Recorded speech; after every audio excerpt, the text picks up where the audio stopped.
بسم الله الرحمن الرحیم. خجناب دا بیان شروع شو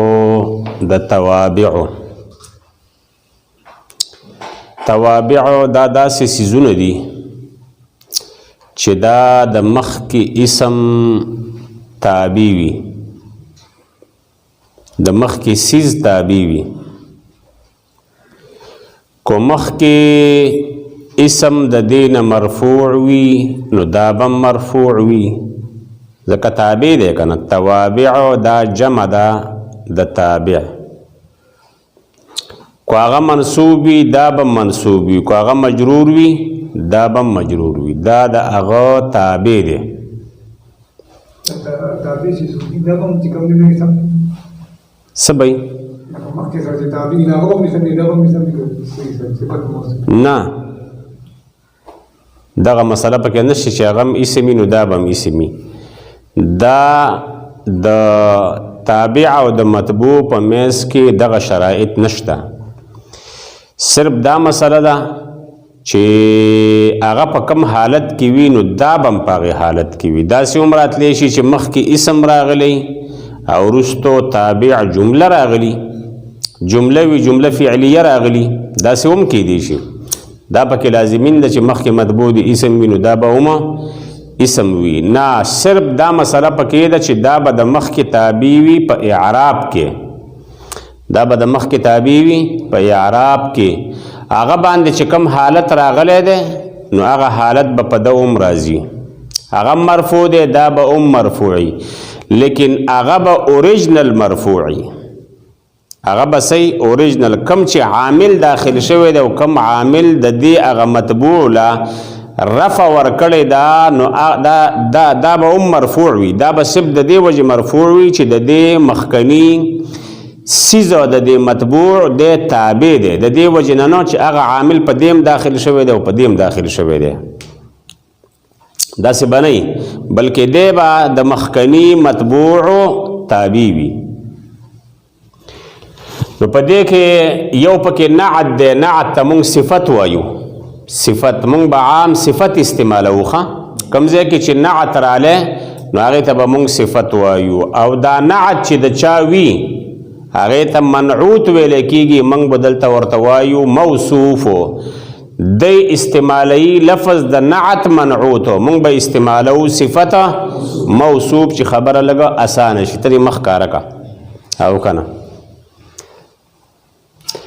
دویم نمبر عطف بالحرف، د دې بیان به رستو راشي. دریم تاکید، د دې بیان به رستو راشي. او څلورم بدل، پنځم عطف البیان. د دې ټولو تفصیل به رستو راشي. دا صرف پنځه توابع دي. توابع پنځه دي دغه بیات کې. نمبر ایک په دې کې نعت دی یعنی صفته. اوس خیال کوه دا صفت په دوه قسمه ده. دا صفت په دوه قسمه ده. تاسو ته مثالونو کې واضحه کومه بیا به په تاسو پوه شئ چې دا څه مسله ده. دی خوا ګوره، جاءنی رجل عالم. عالم صفت ده د رجل د پاره.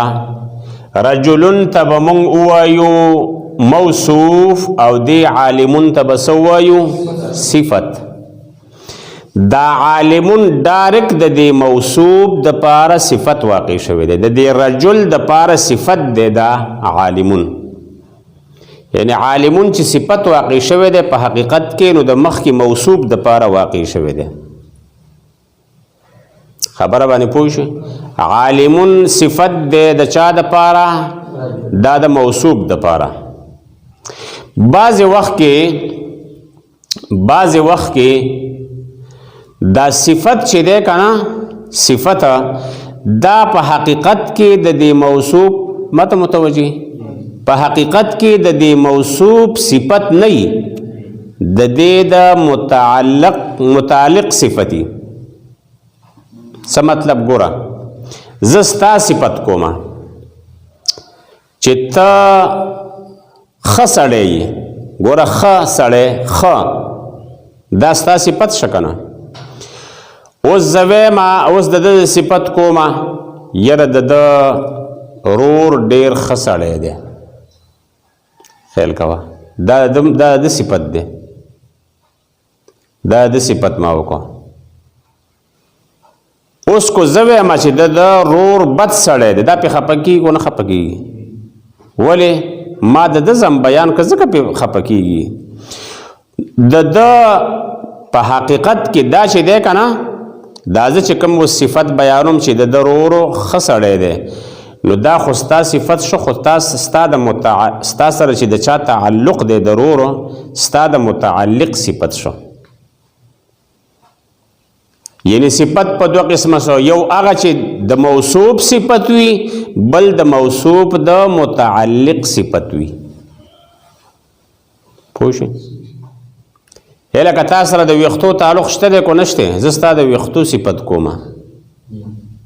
تا سره د خپل څادر تعلق شته کو نشته ستا د څادر صفت کومه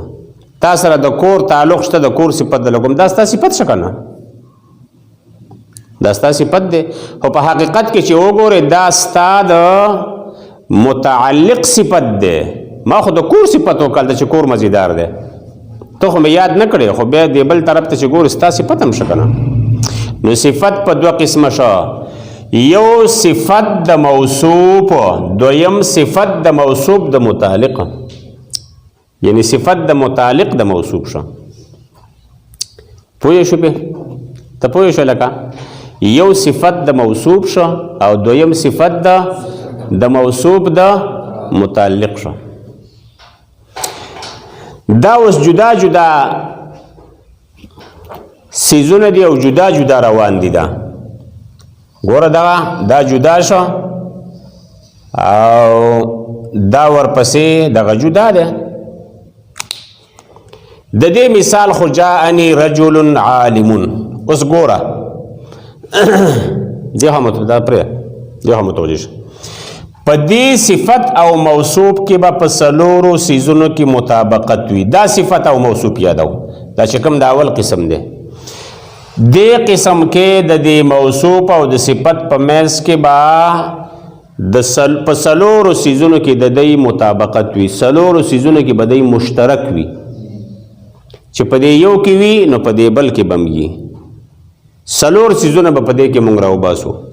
تاسو به یاد کړئ لس هغه په لسو کې څلور دي په لسو کې څلور دي چې لس ته جوړی ګوره 1 2 3 4 5 6 7 8 9 10 دغسې ته جوړېږي 10 په څلورو څیزونو کې به د دې په خپلو کې مطابقت وي نمبر 1 رفع نصب جر څه مطلب کو دا مرفوع وو دا مرفوع دا منصوب وو دا منصوب دا مجرور وو دا مجرور جاني رجل عالم رأيت رجلا عالما مررت برجل عالم نو رفع نصب جر کې بدای دواړه یو شانی یو مسله خدا اول قسم یاد او خاص کله صفت واقع شي دارک د موصوف د متعلق نه پوهیږئ کنه دویم ګوره تعریف تنکیر مینه معرفه او نکره والی کې په معرفه والی کې او نکره والی کې دا چې معرفه نو دا به معرفه دا چې نکره دا به نکره اوس دلته دواړه نکره دي کوته معرفه کې رجل معرفه کا زید تی جوړ کا جاءنی زید نو هغه سره به العالم معرفه کې به دا سه نشه ویل چې جاءنی زید عالم راله مال زید عالم او عالم صفت کې د زید د پاره ځکه چې په دواړو کې مطابقت په معرفه والی او نکره والی کې نشته یو معرفه ده او بل نکره ده مطابقت نشته پوه شو دا دویم شو دریم تذکیر تانیث مذکر کېدو کې مؤنث کېدو کې چې یو مذکری دا بل به مذکری یو مؤنثی دا بل به مؤنثی جاءنی رجل مذکر ده عالم مذکر رجل جاءنی امرأة مؤنث کا عالمتن آبا مصر مؤنث کے دا بنوی چی جاءنی جاءتنی جاءتنی امرأتن عالمون نه عالمون دا د مذکر سره ویلې کیږي دا د مؤنث سره ویلې کیږي عالمتون بلته وي خبره باندې پوه شوي دواړه به وي یا مذکر وي او یا به مؤنث وي څلورم مفرد تثنیه جمع چې دا مفرد رجل جاني رجل عالم تثنیه وا جاني رجلان عالمان جمع کا جاءنی رجال عالمون خبر باندې پوي دا پدې 1 2 3 4 پسلور سيزونو کې بددای په خپلو کې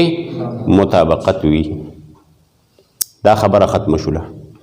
او دا خبره تر دې ځې پورې دا ختم شباقي دا چې دا مسلې د دې سره هم لګي او د دوړو قسمونو سره لګي اوس راځو دیتا دل رازو صفت د موصوب د متعلقه دلته دی لیکي په صفت په دې صفت او موصوب کې با د دوو سيزونو مطابقت ضروری وي تصلورو باندې دې کې به د دوو تبګورو باقی سيزونو کې مطابقت د دې ضروری نه دی دوو کې ضروری دی دوو کې کم رفع نصب جر او تعریف تنکیر کې مثال تا ګورا جاءنی رجل عالم ابوه راله سړی داسې سړی چې پلار عالم دی د دې موصوب د متعلق صفت وکړه د پلار صفت ولا وکړه د موصوب د متعلق صفت وکړه د پلار صفت ولا وکړه راله پلانې سنم سره هدایت چې پلار عالم دی پلار خسړې دی نو ما د صفت خود د شو لیکن بل طرف ته چې ګور استاده متعلق صفت دی خودی خواستا صفت هم شو جاءنی رجل عالم ابوه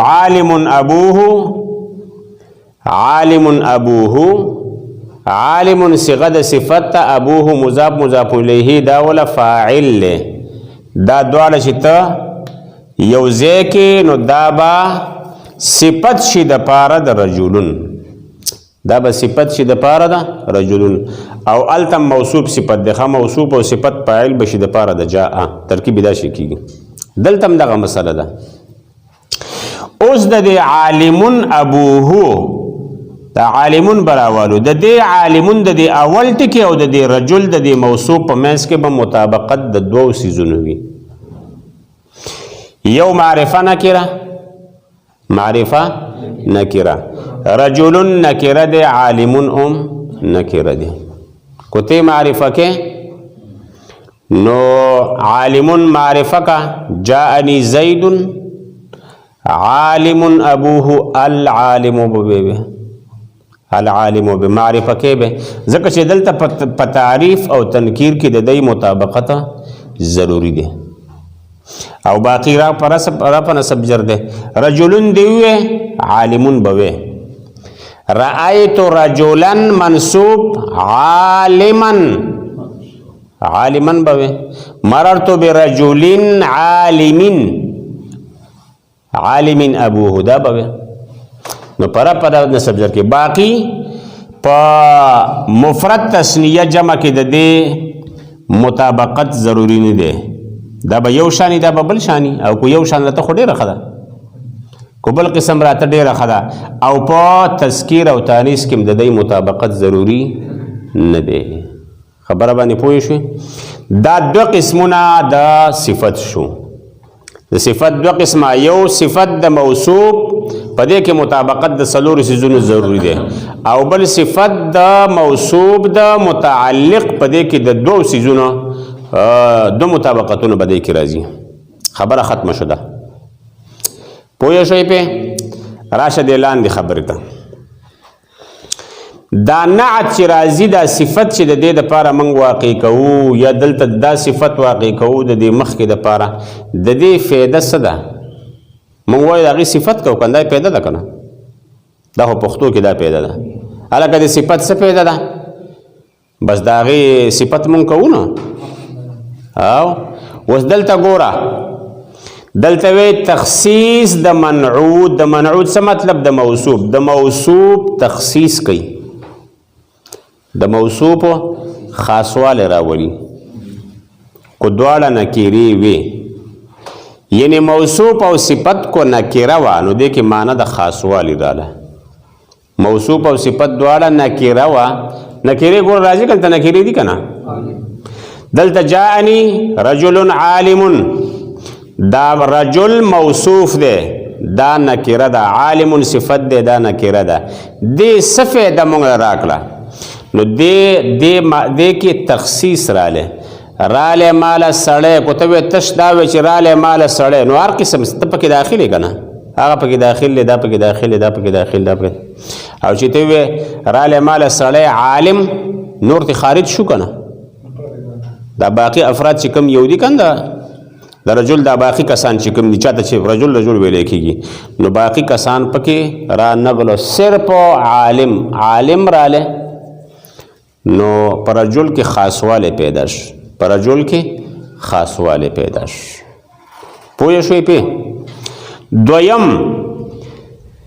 توضیح د منعوت څه مطلب یعنی موصوف چې د هغې تا ته لږ وضاحت کوي څه کوي وضاحت دته کوي دا کله کو دواړه معرفي مغرفي نه دی ښه معرفي کو دواړه معرفي اے جاءني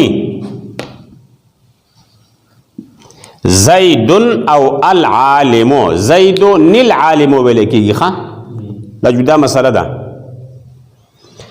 خو زید العالم ته ګوره دواړه معرفي دي زید معرفه ده العالم معرفه ده زید موصوف ده العالم صفت ده اوس دی العالمو د دې زید څه وکړه عالمو ته لرې که موږ وایو رالی ماله زید رالی زید او چې داسې ویم چې رالی ماله زید هغه عالم زید عالم هغه زید چې عالم دی نو ما په دې زید کې څه تخصیص ونه که په دې زید کې ما څه تخصیص ونه که بلکې دې زید ما وضاحت وکړو د زید څه مې وکړو وضاحت مې وکړو کو دلته دا زیدون ډیري که نه بیا خو نکیره شه بیا خو د مخکې سره تعلق ساتي زید خو دغه یو دی نه په دې کې به ته څه نور دغه تخصیص راولي خو خاص دی نه زید خو خاص یو سړی دی نه لیکن د العالمو سره د دې وضاحت وشو نو چې کله موصوف او صفت دواړه معرفي وي نو په دغه وخت کې بیا صفت څه کوي صفت توضیح کوي او که نه دواړه نکیرې وي نو بیا د صفت کار صحیح تخصیصي پوه شوې پې چې ته پوه شوې که نه دا ټول پوه شوي دي دا بیا زم په دې باندې پوهېږم چې او سبق صحیح ورکړی شوی دی ښه جي اوس دې له راشه دا درې واړه دا خبره کوي دا نمبر 1 نمبر 2 نمبر 3 دا خبره کوي چې په هر وخت کې داسې نه چې خامخا دا صفت او موصوف دي تاله بس دې تخصیص پیدا کوي او یا توضیح دي پیدا کوي نه بعضې وخت کې دغه شان هم راځي بعضې وخت کې دغه شان هم راځي متوجه شه څنګه راځي نعت یعنی صفت کله صرف د ثنا او مدح دپاره راځي صرف ثنائی مطلبي پکې صفت پکې مطلبي مدح لکه بسم الله الرحمن الرحیم دلته ګوره لفظ الله موصوف دی الرحمن اول صفت اوس دا دواړه دغه دي معرفي دي نو دې ځکه دا دواړه معرفي شل ته خو قاعده مونږ کې خو ده کنه چې کله دواړه معرفي وي نو بیا به وضاحت پیدا کوي توضیح بکوي د دې مخکني موصوف توضیح بکوي نو د دې څه مطلب چې دا الرحمن د دې الله توضیح وکړه نو الله خو واضح دی دی خو توضیح دلته توضیح کاری نه دی کړی بلکې دا الرحمن دلته صرف صفت دی د الله دپاره ثنا دا دغه مدح بیانوي دغه پکې مطلب نشخه دغه فایده ورنکړه دغه فایده ورنکړه. دویم نعت کله صرف زم د پاره راځي زم بد صفت چې ورته مونږ وایو اعوذ بالله من الشیطان الرجیم دلته اوس دا الرجیم چې ده الرجیم دا صفت ده د الشیطان د پاره او دواړه معرفي دي نو دلته توضیح معنی ورکړی دا نه شیطان خو خپل واضح ده او خو د رجیم نه واضح ده واضح ده دلته مطلب څه شو نو تا ته وایي چې صرف دا واسه بد ولا بیانوي بس بد بیانول دي لکه یو سړی زید د مثال په تور باندې خو واضح ده هر څوک پیژني او ته زید پسې اړم شي یره د عالم د متقی ده سړی ته وایي بل کس ته وایي چې دا خو واضح سړی د څه لپاره دغه بیانې صفتونه ته دوی تر صفات بیانوم تر صفات د وضاحت دپاره نو بعضې وخت کې د توضیح فایده هم نه ورکوي او د تخصیص فایده هم نه ورکوي خبر باندې پوه شئ. دریم نمبر نعت کله صرف د تاکید دپاره راځي مطلب دا چې هر وخت کې دغسې د تخصیص او د توضیح دغه خو نه ورکوي بعضې وخت کې دی نه خلاف هم راځي لکه دې ځای کې وګوره نفخه ده نفختون ده نفخ ټکی پکې ده نفخة واحدة نفخه شپېلې یوه دا اوس په خپلو کې موصوف او صفت دي خو دواړه نکرې دي خدای په دې نکرې دپاره راوړه دا دواړه مثالونه د دې معرفې نه خلاف راغلي او دا یو مثال چې دی دا د دې نکرې نه خلاف راغلی خپلو کې موصوف او صفت دي نو دې صفت د نفختون لا پکې تخصیص راوستی دی چې یره شپېلې به یي خو شپېلې به داسې خاصه غوندې لږ خاصوالی پکې دی واحدتون نه بلکې دا واحدتون دا د نفختون دپاره تاکید دی شپېلې ده داسې شپېلې چې بس یو شپېلې ده ګوره تاکید شو د دې دواړو خبرو د دې دا دو قسمونه دا جدا شو دا د معرفې دپاره شو او دا د نکرې دپاره مطلب دا چې کله دواړه نکرې وي نو عرض تخصیص نه ورکوي بعضې وخت کې تاکید هم ورکوي لکه دا مثال او کوم ځای چې دواړه معرفې وي توضیح ورکوي خو بعضې وخت کې هغه هم نه ورکوي بلکې تش ثنا یا ضم دپاره راشي دا د هغې نه یو قسم استثناء یې وکړه چې کله کله پکې داسې اوم وشي کېږي داسې قاعده خو جدا انداز باندې تا خو قاعده کېښوده چې دواړه نکرې وي نو تخصیص به فایده کوي دواړه معرفې وي توضیح خو کله کله د دغې نه خلاف راشي هغه خلاف ځایونه دا دي پوه شوئ پې لکه ته پوه شوئ اوس دې خبرې له راشه جمله خبریه هم صفت واقع کېږي تا مخکې وی چې موصوف اسم راشي نو صفت به اسمی دا ته ما وی چې نه دلته ګوره اوس مررتو برجل ابوه قائم پوهېږې دې باندې ښه جي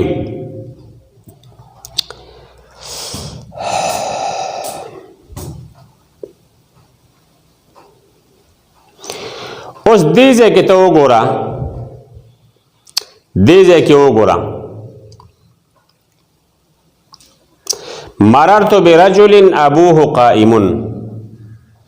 اوس دې ځای کې ابوه قائم دا جمله راغلی ده ابوه قائم سره راغلی ده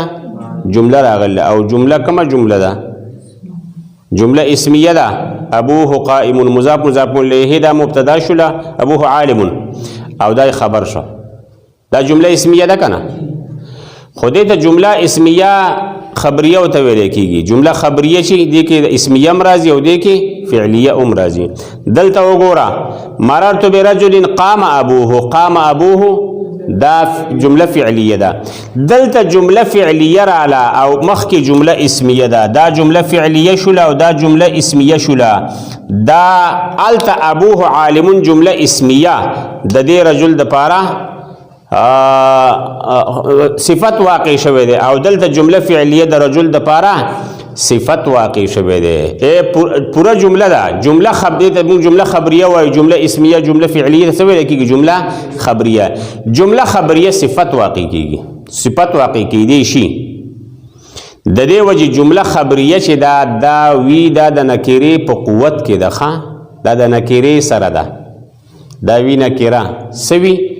نکره وی نو چې نکره شو نو د مخ کې نکره د پاره صفت شو مخ کې نکره ده کنه رجلین دام نکره ده او دام نکره ده خو د معرفه د پاره صفت نه راځي ښا کوته وی چې مررتو بزیدین دا څنګه کیږي چې ابوه عالم او مررتو بزیدین دا غي د پاره د صفت نه واقع کیږي دا غي د پاره صفت نه واقع کیږي کو به چرته واقع کیږي نو هغه به مطابقت پکې مېس کې قران شو به حال واقع کې خبر باندې پوه شئ نو جمله خبریه چې دا صفت واقع کیدی شي ځکه جمله خبریه چې دا د نکره سره ملګرتیا کوي نو الته خو مخکې نکره راغی دا غي د پاره د صفت راځي پوه شئ په آخري خبره دا د ضمیر نه صفت وی او نه موصوف وی ضمیر رااله ضمیر د چا د پاره صفت واقع کی صفت نشي واقع شي دا ضمیر د پلانی صفت شو تاسو نه پوه شئ دلته عالمون صفت ده خو ضمیر نه ده دلته عالم ابوه صفت ده ضمیر نه ده ضمیر د چا د پاره صفت واقع کیږي نه او موصوف هم نه واقع کیږي دا بنوي چې دا جمله صفت شه د پاره د مخ کې ضمیر او غیر موصوف شو ضمیر موصوف ده ضمیر نه صفت واقع کیږي نه موصوف واقع کیږي خبره باندې پوه شئ خلاصہ توابع 15 قسم دي دا یاد کې اور پسې نعت به په 2 قسم ده یو نعت صفت بدلی په ځای باندې صفت وایي التم صفت وایي صفت په 2 قسمه یو صفت د موصوف او بل صفت د موصوف د متعلق په دې کې مطابقت د سلور سيزونو په دې کې د 2 سيزونو د دواړه مثالونه ذکر شوي دي او به فائدہ د نعت چې دا چې کله دواړه نکری وي نو تخصیص پیدا کوي دای مثال چې کله دواړه معرفي وي نو توضیح پیدا کوي خو کله کله دین خلاف راشي په دې موصوف په دې چې دواړه معرفي وي کله د ثنا او مدح د پاره خالص راشي کله زم د پاره راشي او کله نکری وي هغه وخت کې د تاکید د پاره مراد شي او جمله خبریه صفت واقع کیږي خدا صفت واقع کیږي د مخ کې نکری د پاره د معرفي د پاره نه او ضمیر نه صفت وي او نه موصوف وي دا یاد کړئ خجی بسم الله الرحمن الرحیم فتوابعو کې اول صفتو هغه بیان شو دویم عطف بالحرف عطف بالحرف مثال تا ګوره قام زید وعمر عمر چې لیکل کېږي د ران وروسته وویې لګه ښه پوهېږئ دې باندې او د وو د ران وروسته ووي دا خو هسې موږ نه لیکو عمرو نه دی ښه اکثر تبلیغیان چې دغه کوي دا وایي عمرون دا پته نه لګي چې دا عمر دی که نه عمر دی نو دا وایي پکې وروسته راوړي چې دغه ولګي مخکې خو زبر زیر دا شیونه نه و که نه ښه جي دې مثال ته ګورئ عمرون دې ته به موږ وایو معطوف یا به ورته وایو عطف و معطوف ورته وایي دا معطوف دی او زید معطوف علیه دی دا عطف کړی شوی دی په دې هغه چا باندې چې د باندې عطف شوی دی د عمر عطف پې شوی دی دې عمر ته به موږ وایو عطف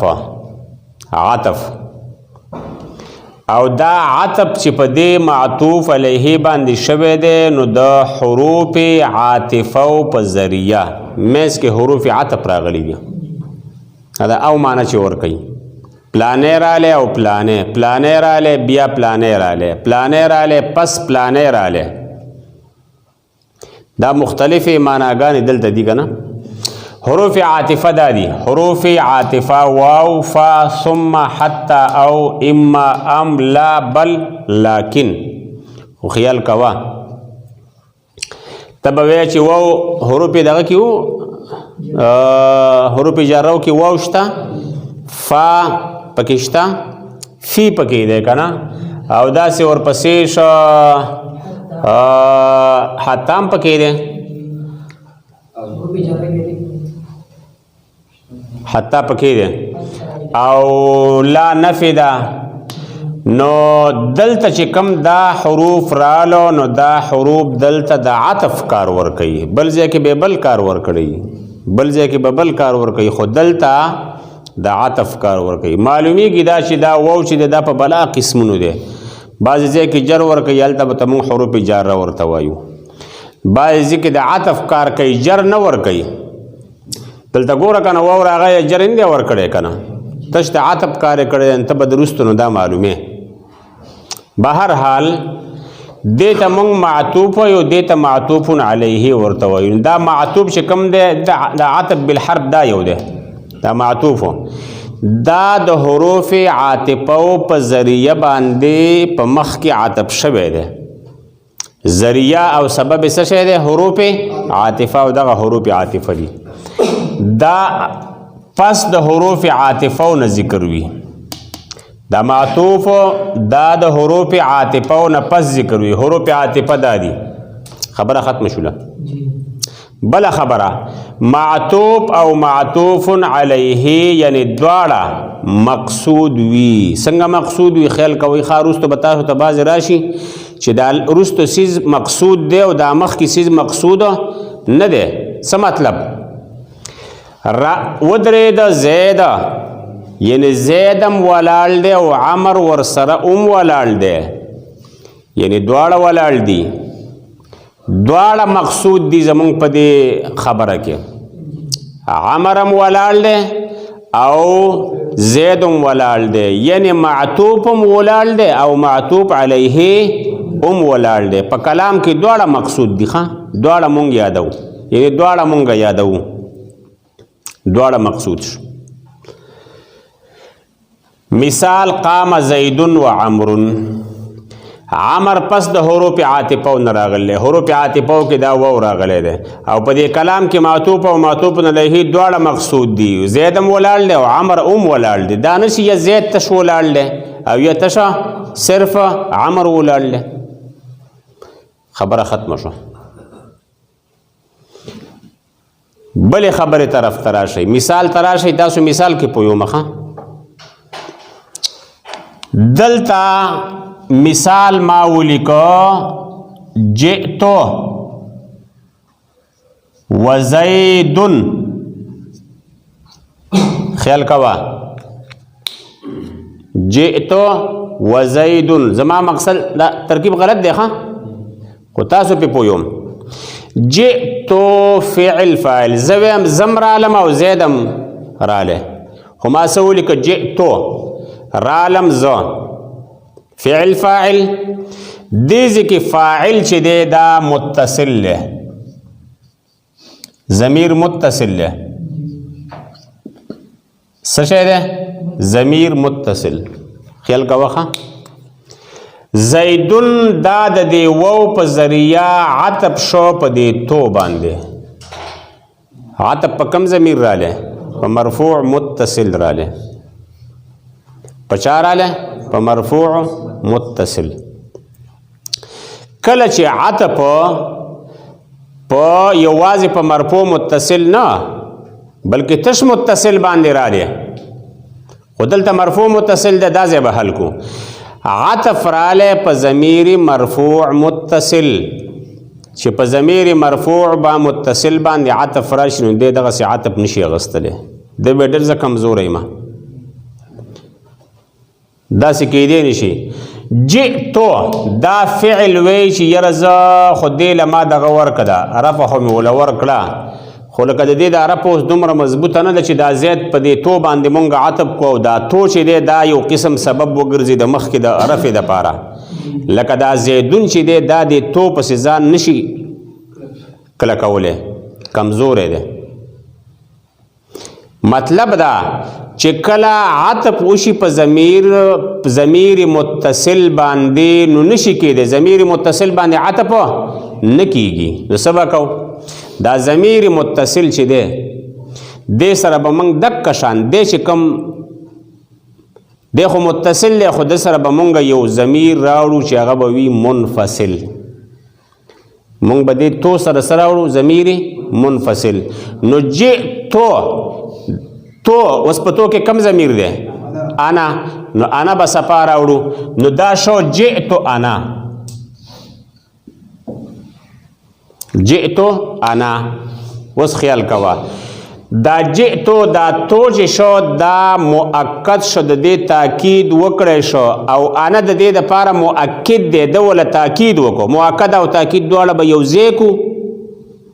یو ځای کو اوس به زیدون ته ووایو چې اوس راشه مونږ مضبوط شو مونږ پسې ونخله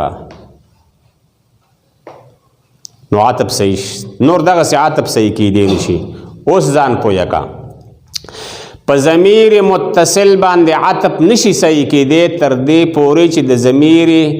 متصل ته تاکید راوړې په ضمیر منفصل باندې ته پوه شو که نه او دی خبره باندې پوه شوئ چې مخکې خبره باندې تاسو پوه شوئ د الفاظ به تاسو جوړ کړئ په ضمیر متصل باندې عطف نشي صحیح کیدی اله به صحیح کیږي چې د ضمیر متصل سره ضمیر منفصل مونږ راوړو مکه شان کوم چې هغه غواړي کو تم و نو انتم به ورسره راوړو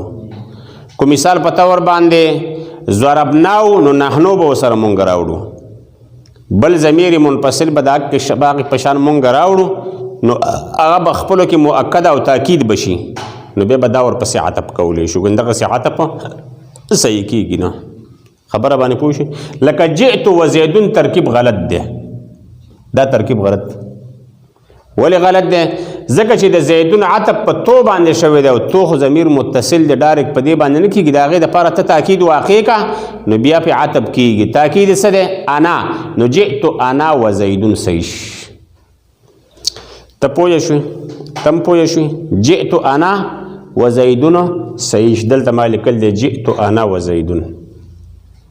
اوس الفاظو ته ګوره ته پې پوه شې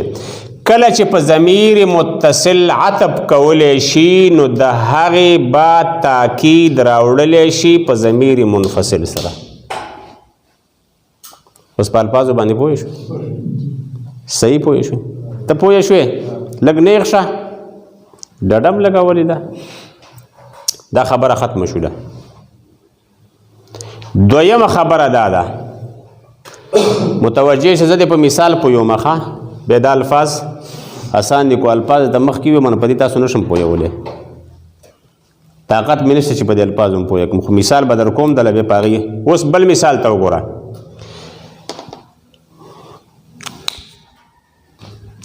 بل مثال ته ګوره اوس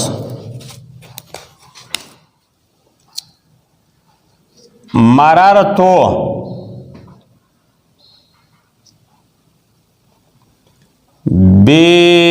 بیکا زما تیریدلو شو بیکا پتا اوس عطف راوړم پتا هم تیریدلو شو زه تیر شم پتا او په زید تا سره زید ناستو پتا هم تیر شم په هغې هم داسې تیر شم روانه باندې دلته ما واو راوړو دلته ما زید راوړو دا د کاپ باندې عطف کوم ښه دلته دا کاپ دے مجرور متصل خیال کا وخا دے کاپ باندې عطف کوم د دې زید و زیدن ما سوی مررتو بک و زیدن مررتو بک و زیدن پتا تیر شم او په زید زید عطف ش په کاپ ضمیر باندې الکه زید عطف شو په دې کاپ ضمیر مجرور متصل باندې نو هغه مجرور دا مجرور شو اوس الته خو ضمیر متصل خو دلته تا ته وی چې ګورې زه کمزوره یم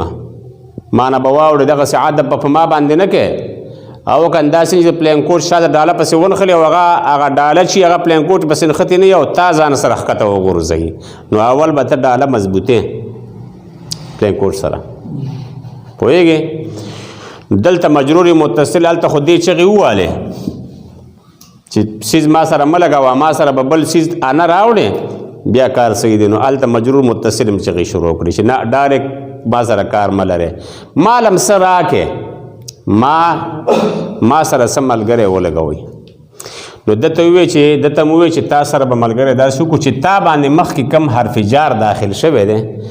نو هغه حرف جار به دلته هم راوړو هغه حرف جار به دلته هم راوړو دلته موږ هغه بې راوړه څنګه شه مررتو بکا وبزیدن اوس صحیح شه او مخکې صحیح نه مخکې عطف صحیح نه وضاحت واوره کله چې مجرور متصل باندې ته عطف کې نو چې په کم مجرور متصل ته عطف کوو په هغې باندې چې کم حرف جار داخل شوی دی هغه به دلته په معطوف کې به هم ته راوړي ګنې نه کېږي داسې پوه شوې دې خبره باندې ځان پوه کوي اسویلي مه کوه غفلت نښه ده مجرور متصل باندې دلته عطف وشو خو مجرور متصل باندې داسې عطف کیږي نه تر څو چې تا دا مجرور متصل والا هغه حرف جار نه هغه تا دې ځای کې نه راوړی دې معطوف کې تا راوړی نه دغسې عطف کې نشي کېدی اوس عطف صحیح شه مررتو بک وبزیدن داسې به نه وی واو د عطف دپاره شه او ته وی با جاره نه دا هغه با جارن دی دا خو موږ هسې د هغه د بل د وجې نه یو مجبورۍ د وجې نه راوړی دی زیدن معطوف په دې معطوف علیه باندې معطوف او معطوف علیه به یو ځای کې مجرور به وګرځي د با جار دپاره دې با جار ته به نه ګورو دې بزیدون والا با جار ته دا خو موږ د مجبورۍ د وجې نه راوړی دی دا به نه وی چې وو عطف شه او بزیدن چې کوم دی ټول بزیدن دا معطوف شه او دا بکه چې کوم دی په دې ټولو باندې عطف شه نو چې دا بیا معطوف شه او دا معطوف شه او دا معطوف علیه دې سره به څه کوي با خو دې وخوړه بیا خو جار مجرور هم نشي ویلی د دې وجې دلته چې ترکیب دی نو دا بابا پکې نه راوړي په ترکیب کې بس دا به وو د عطف دپاره شه او زید معطوف کا معطوف علیه معطوف او معطوف علیه مجرور دپاره د با جار چې با جار شو نو بیا متعلق که مررتو سره زما د خبرې مطلب دا دی چې مجرور متصل باندې ته عطف کې عطف دی پې وکړو د دې عطف دی وکړو نو مجرور متصل باندې چې کم حرف جار راغلی هغه به دلته هم راوړي بیا به عطف صحیح شي دې خبره باندې ته پوه شوې یو بلې خبرې د تاسو راولم لږ دا خبره مضبوطه کوي دا خبره مضبوطه شوه اوس بلې خبرې ته خیال کوئ دلته خو دا با جار ما راوړو دلته چې دا با جار دی حروف جار راو کې یوازې خو با نه ده که نه هر یو پکې شته نو بعضې وخت کې د دې حروف د دې جار په ځای باندې بعینه دا لفظ نه داسې بل لفظ هم راتلی شي غالا هم راتلی شي څه مطلب چې موږ داسې ووایو مررتو بکا وعلا زیدن یعنی هغه صرف حروف جاره موږ بدل کړو نور څه پکې نشته او د څه مجبورۍ د وجې نه لکه موږ یې راوړو هغه مخکنی ټکی بدلوو حرف جار بدلوو د مجبورۍ د وجې نه نو داسې به وکړو چې د حرف جار ته به اوس نوم کیدو خافض څه یعنی مخکې هغه ټکی چې هغه جر ورکوي د حافظ معنی به څه شي هغه ټکی چې دی روسته مجرور کوي نو د خافض ټکی کې به دا با حرف جار هم داخل شي او علا به هم پکې راشي او مین به هم پکې راشي او چې تش با حرف جار ورته وایو نو بیا خو نور راتلی نشي که نه نو د با حرف جار له به موږ نوم بدل کو خافض به وله کېدو نو هر یو حرف جار بیا راتلی شي خبره باندې پوه شوئ نو موږ به اوس داسې ټکی یادو اوس خبره به بدلوو خبره به داسې کوو چې په مجرور ضمیر مجرور په مجرور متصل نه هر یو اسم نه یادو په ضمیر مجرور متصل باندې چې عطف کیږي نو دې معطوف کې به ته هغه مخکنی خافض راوړې یعنی حرف جار با به نه راوړې مخکې خو مې تاسو ته وایي چې با به راوړې که نه صرف ستاسو سمجھاولو دپاره مې با یاد که ښه اوس به څه راوړې حافظ به راوړې پوه شوئ پې خو ډایرکټ مې ته حافظ یاد کړی وی نو بیا مسله ګډه وډه وه بیا د ګنټو کې هم دغه کېده خو اول مې تاسو په با باندې عادت کړی چې هغه مخکنی ټکی به راوړي اوس مې درته وي هغه مخکنی حروف جاره دي که نه بل پکې راوړه بل پکې راوړه بل د هغې تاسو ته زه یو مثال ما لاندې در کړی دی د هغې جدا مثال لیکه دا حافظ ویمه ګوره لږ ګوره ذهن ګورې خبره د ناخوا دي خوا نه شیشه ورانې ګوره کله چې په ضمیر مجرور ضمیر دی ښه په ضمیر باندې عطب ګورې هسې عام دغه نه په عام باندې خو عطب کېږي په هغې کې حافظ بیا مه راوړه ضمیر مجرور عطب وکړی شي نو حافظ به واپس راوړی شي تا ته ما حافظ لیکلی تا ته ما حرف جر با نه دی لیکلی پوه شوې مثال ته ګوره مررتو بیکا و بزیدین دلته خو مقه با جرم راوړی څه مسله پکې نشته دی اوس دې ځای ته ګوره القرآن حجة لک خیال کوا دا جار دی کو نه دی لام دی که نه کا مجرور متصل دی کا باندې عطف رالی دی کا باندې مجرور متصل دی دی باندې مونږه عطف کوو دا بل کا دلته ټکي چې دي دا او د عطف د پاره دی ښه او دا علا دی علا او کشه دا کا مونږ عطف کوو په دې کا باندې دا کا مونږ عطف کوو په مخکني کا مخکنی خو مجرور متصل دی په دې باندې چې ته عطف کوې نو په دې کا سره به ته دا لام راوړې مخکنی خبره ته کومه لام به راوړې چې لام راوړې څنګه شو القرآن حجة لک او لک هغه چې کومه معنا وه هغې ورنه کړه قرآن حجت دی دلیل دی ستا دپاره ستا ملګری دی او لک یستا ملګری دی څه پیدا خو نه شوه قرآن کریم ستا ملګری دی او ستا ملګری دی پیدا خو نه شوه او نبی علیہ السلام د دې الفاظو مقصد څه دی قرآن کریم یستا ملګری دی یستا دشمن دی مطلب یې دا دی خو چې همدغه لام دلته مونږ واپس دلته راوړو معنا غلطیږي نو داسې به وکړو چې دغه لام به حروف جاره او کې بل ټکی به راوړو علا لفظ به راوړو نو اوس به معنا زمونږ صحیح شي قرآن حجت دی لکه ستا دپاره او علیک یستا په خلاف حجت دی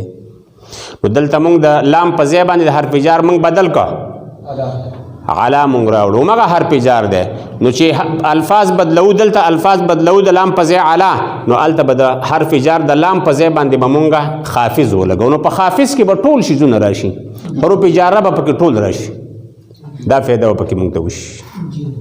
دا ښه ګران ځای دی ښه داسې اسانه ورځان ځای نه دی ها په اسانه باندې پوه شئ تاسو به یو مولا داسې پوهه کړي استغفر الله الذي لا اله الا هو الحي القيوم شته دی بلا مولیان بلا ټول علما دغه شان دي مونږ پسې ګیدا خاصه غپ لګوما دی باندې تاسو پوه شئ